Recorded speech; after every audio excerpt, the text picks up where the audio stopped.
Well, hello, beautiful people. How are we doing today? We are back at it once again with the book 3 Feet from Gold by Sharon Leckler. And this is chapter 15. And oh my gosh, I know you guys are enjoying this. I just wanted to share something with you guys really quick. I took that pocket note that they talked about, saying, the first 5 minutes when you wake up dictates your day. And I don't know it's the direct quote, but basically what happens to you when you first wake up in the first 5 minutes dictates your whole day. And just today I just was like, you know what?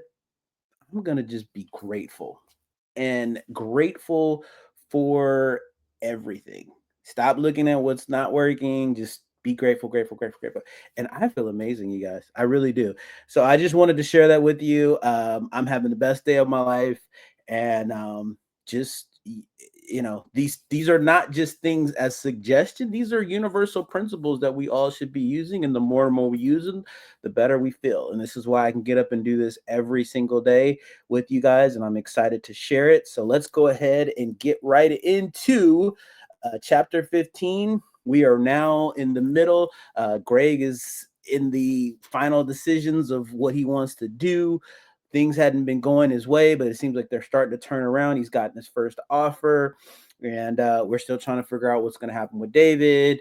And it sounds like, him and Mia had a little bit of a spat, but I think they're going to work through it. So, yeah, let's just continue on here.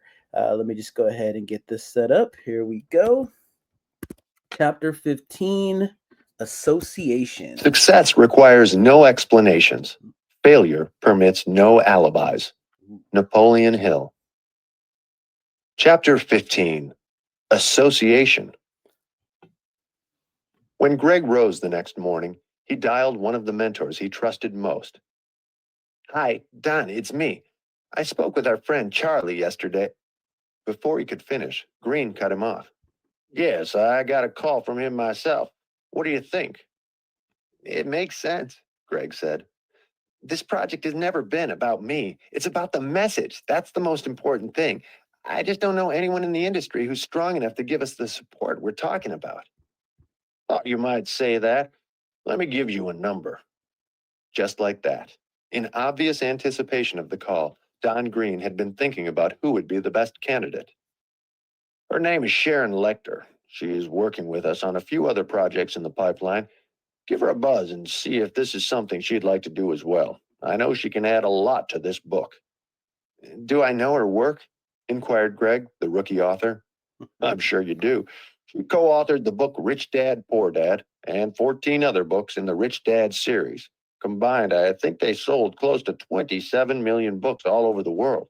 Before that, she worked with the inventor of talking books for kids and helped grow and sell that company.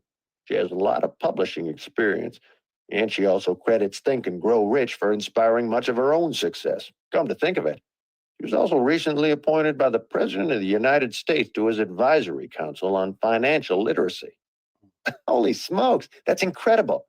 I just met John Hope Bryant. He's the vice chair of that council. It really is a small world. I'll give her a shout right away." Green said, "There are no accidents, Greg. Sharon and John Bryan are good friends, and they're both committed to increasing financial literacy all over the world. Even if she can't work with you right now, I'm sure she can give you good counsel on what you need to do." Greg laughed to himself. There was that word, counsel, again. Maybe this was the answer he needed, like faith and stickability.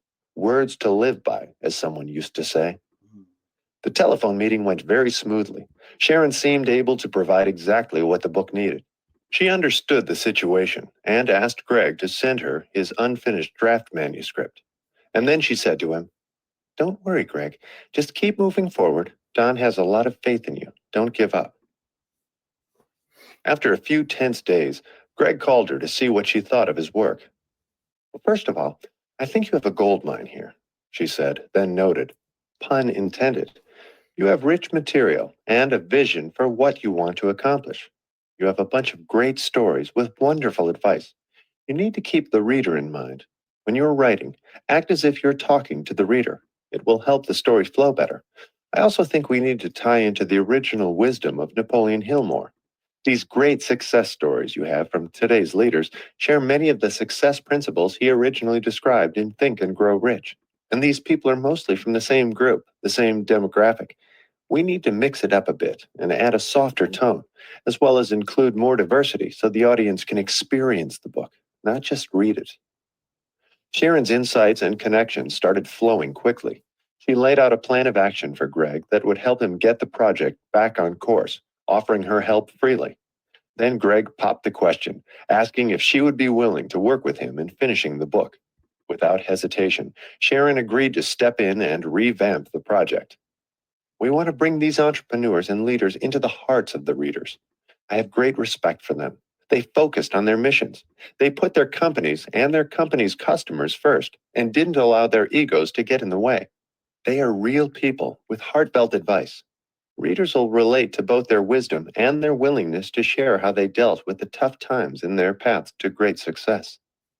Sharon started at the beginning and rewrote the entire project. In fact, the book doubled in length. As Greg went through the new manuscript, he could feel the impact of her changes. The contributors seemed to come alive as they shared their wisdom. And then there was the feminine side. Greg, we need to interview more women, she noted.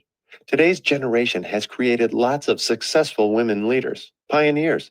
They faced challenges that were probably similar to those faced by the folks you've already interviewed, but the women would have had a different perspective, a unique approach to those challenges. That difference in perspective is worth sharing. So, it's time for you to go meet with another business icon, she said in a humorously sarcastic tone. And yes, she is a woman. With that, Greg was off to another interview. Greg made the most of the plane ride to Tennessee by doing a bit of research for his upcoming meeting. Sitting next to him was a good-looking, dark-haired guy wearing sunglasses. He figured the guy might be a movie star or something. One thing for sure, it didn't matter where Greg was or what he was doing. If he saw someone who looked interesting to him, he made it a point to introduce himself. Hi, I'm Greg, he said as he reached out his hand, hoping for a Hollywood connection. Mike Lane, the man said as the two exchanged greetings. 30 minutes into the flight, Greg learned that Mike was far from the Hollywood type, yet his story would make one heck of a daytime drama. He was on his way to catch a connecting flight to Europe to attend the International Space Training Program. The aspiring author was pleased to learn that his new acquaintance was the only person in history to be accepted to the program without a college degree. This was because he was in the midst of building something called the space elevator. What is a space elevator? Greg asked, trying to figure what something like that would look like. Mike explained in a manner that was well rehearsed from the many interviews for television and magazine spreads he had done. Imagine swinging a string around your head with a ball attached at the end. The string would remain taut, right? Greg nodded. The plan for the elevator works much the same way. The idea is to build a floating station in the calmest part of the ocean. From there, we will shoot a rocket to space thousands of miles out. Once in orbit, we release a long cable made from something called nanotubes. These tubes are super thin and light, but stronger than steel. We allow gravity to pull the cable down to Earth. Others in the cabin began eavesdropping while Mike continued his tale. Creating mini seminars in airplanes was becoming a habit that Greg was starting to enjoy, along with the other passengers, apparently. Once the cable is connected to the floating dock, it will act as its own anchor, kind of like the ball at the end of the string. We will then attach a cart of sorts to the nanotube ribbon and use a laser system to guide it up to space, hence the space elevator. Looking around, Greg was pleased to see that he was not the only one with an amazed expression on his face. That's incredible, he encouraged, wanting to know more. I have to ask you, what does the outside world think of your idea? They pretty much think I'm nuts. Everyone listening in laughed at his comment. Are you? Greg asked. Not at all. I know this is the next scientific step. The concept behind it is that once the cable is in place, we can release solar collectors cheaply and easily to bring alternative energy to the masses. It'll bring power to those who would not be able to get it otherwise. There it was again, the same message heard so many times before. When asked about his certainty for the project, Mike gave an answer that would stay with Greg for years. Greg had made it a point to learn the strategies of successful people and how they kept their own fires burning when when others seemed to want to stomp them out. "Let me ask you," Mike said with a stoic expression, "if you knew that you had the cure for cancer, what would stop you from making it happen? Not what would keep you going, not what would motivate you, but what would stop you if you knew in your heart that you could change the world?" Greg replied in the most sincere tone he had ever uttered. "Nothing." Writing in his notes, he scribbled his first question to himself. "What do you know?" Mike finished his thought. "That's how I feel, that nothing will stop me from making this dream come true. There may be obstacles, there may be setbacks and delays, but they won't matter. This is what I'm giving my life for." As the plane touched ground, the two exchanged contacts and Greg headed toward his next meeting.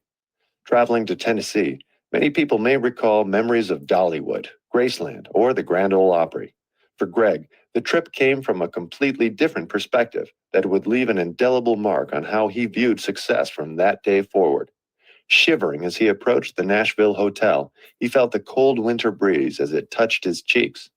"This is not the usual California sunshine I'm used to," he thought to himself, watching the steam of his breath blow from his mouth like a dragon's fire.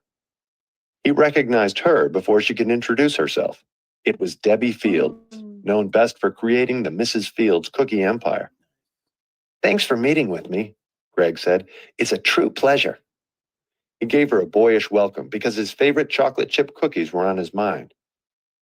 "The pleasure's all mine. I'm honored to be part of anything to do with the Napoleon Hill Foundation," she responded warmly. Taking a seat in the hotel restaurant, he started right in questioning her, prodding her to share how she started her franchise. "When I was a young woman, 14 years old as a matter of fact, we had a rule in the house. We had to eat everything on our plate. One evening, we were served something that I was just simply not going to eat. I remember sitting there until midnight as my mother became more furious with me by the minute." "What did you do?" "I kept sitting there," she replied, taking a sip of water, pausing before finishing. "Finally, my mom caved in and off to bed I went." Greg said, "That's a great story, but what does it have to do with your cookie empire?" "Everything," she exclaimed. "From then on, I began making my own meals. And although we only had, let's say, inexpensive ingredients to choose from, I discovered that I loved baking. When I got my first money from babysitting, rather than spending it on going to the movies like most kids, I used it to purchase the best ingredients I could get my hands on, like Nestle chocolate pieces, the best ground flour, and so on. And I went home and whipped up my very own first batch of cookies. Now I'm going to have to let our friend Ron Glosser from Hershey know that you cheated on him," Greg joked, ending with another question. "Did your family love them?" "Did they? Everyone did. And by the way, Ron is a lovely man. I met him last year at a business conference." She continued, "From then on, I really caught the bug and made the decision to go into the business one day. In addition, I also made a promise to myself to use only the best ingredients and never to settle for less than perfection." Knowing very well that wisdom was coming, Greg picked up his pen and got ready to write down her next thought. "I built the entire Mrs. Fields brand with one simple philosophy. Good enough never is." "That's a great way to look at things," Greg remarked. "I can't tell you how many times I've tried to do things halfway, and now that I reflect, not one time did that attempt ever work out." Debbie Fields just raised her hands and shrugged her shoulders in a "what do you know" expression as she said, "We set our standards so high that even the flaws were considered excellent." "How old were you when you opened your first store?" "Believe it or not, I was only 20. I was married and very nervous, but I knew I was onto something." "What was your mother's response? Was she proud?" Greg inquired.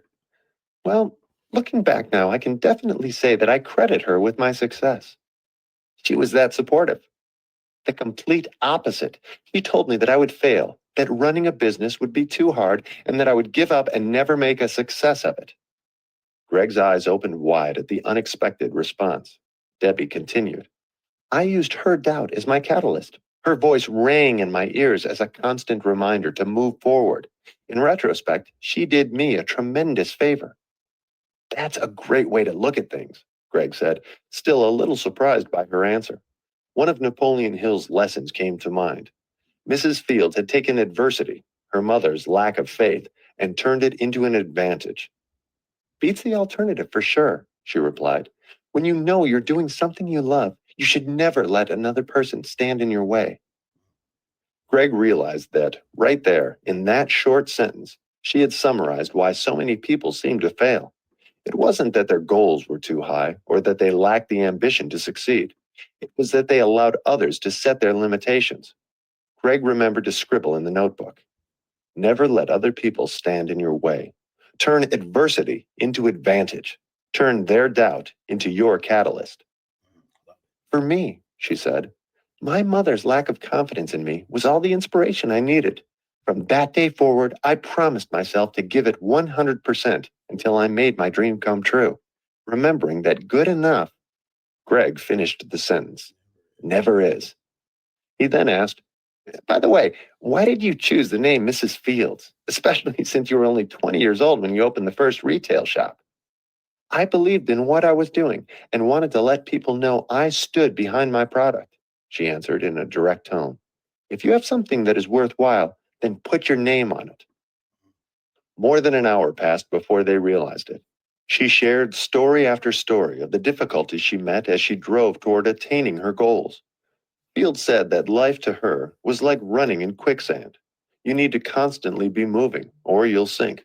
Always be ready to change your direction at a moment's notice and never give in to the fear of what might happen.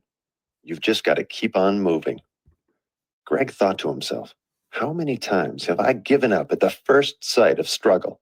How many times have I let others crush my dreams? No more, he resolved, staring at that determined woman. He would no longer let other people's doubts paralyze him. Instead, he promised himself, he would turn their doubts into an inspiration, a catalyst. He would turn adversity into advantage. Debbie Fields understood that to gain more from life, you must do more. Her story of challenge and success was like a blueprint for achievement that she explained in the most colorful way. Greg had a better understanding of why Sharon wanted to include the feminine perspective in the book. It was apparent that no matter what people he met or what line of business they were in, all had basically the same story, just told in different ways, from different perspectives and with different emotional challenges. Debbie reminded Greg of an earlier interviewee, Evander Holyfield, who said, set the highest standards. There were no free rides and no simple steps. Success, Greg realized, is about having a vision, being willing to move toward it, and not giving up when you know you're on your life's path. Some people get a cheering section, others get the opposite, and it's up to each person to decide which is worth listening to. From the airport hotel, he called David. These days, he had no expectations, good, bad, or indifferent, but he had decided he would consistently reach out to his brother and be there for him, no matter what. Still counting days, bro, David said. I'm 2 weeks sober again, one day at a time. Are you doing what you're supposed to be doing? Yes, not picking up a drink is the primary thing. I'm a success story each day that I don't drink. Greg smiled, despite himself. A one-day success. I like that. I'll take one day of success. There you go. Look at that. They're learning from each other. All right, let's get back here. Oh man. All right. Great stuff. Mrs. Fields. I want a Mrs. Fields cookie right now. I think we should go get a Mrs. Fields cookie in support of Debbie Fields because that was some great inspiration. I want to do some research on this space elevator because I'm always been fascinated with space. That's one of the things you guys probably don't know. Big fan of SpaceX. And yeah, I want to research that, see how that's going. But anyways, hope you guys really enjoyed this. Definitely comment down below what you guys got from this chapter. Matter of fact, I'll probably put a note in the comments for you guys to talk about. And if you haven't already, make sure that you do like and subscribe, hit that notification bell. I can't tell you how much that helps me in getting this message out to everybody else because I want to make this channel about you guys and continue to grow this channel. And until next time, you guys make it a great day. Take care. Bye-bye.